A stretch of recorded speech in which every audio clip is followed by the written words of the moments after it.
محمد صلی اللہ علیہ وآلہ وسلم اللہ کے پیغمبر ہیں، اور جو لوگ ان کے ساتھ ہیں وہ کافروں کے مقابلے میں تو سخت ہیں اور آپس میں رحم دل۔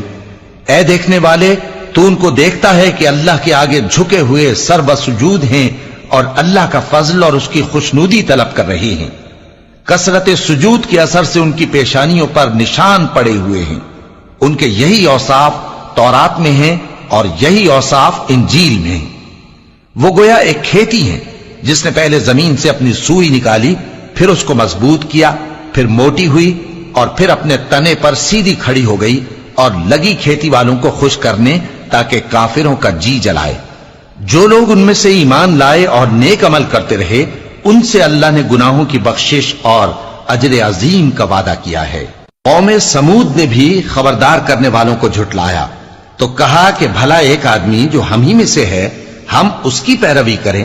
یوں ہو تو ہم گمراہی اور دیوانگی میں پڑ گئے۔ کیا ہم سب میں سے اسی پر وحی نازل ہوئی ہے؟ نہیں، بلکہ یہ جھوٹا بڑائی مارنے والا ہے۔ ان کو کل ہی معلوم ہو جائے گا کہ کون جھوٹا بڑائی مارنے والا ہے۔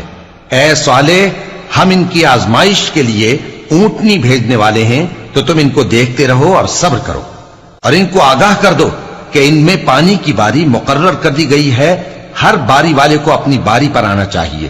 تو ان لوگوں نے اپنے رفیق کو بلایا اور اس نے اونٹنی کو پکڑ لیا، پھر اسے مار ڈالا۔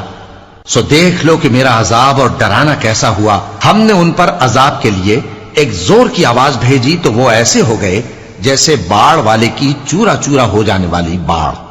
اور ہم نے قرآن کو سمجھنے کے لیے آسان کر دیا ہے، تو کوئی ہے کہ سوچے سمجھے؟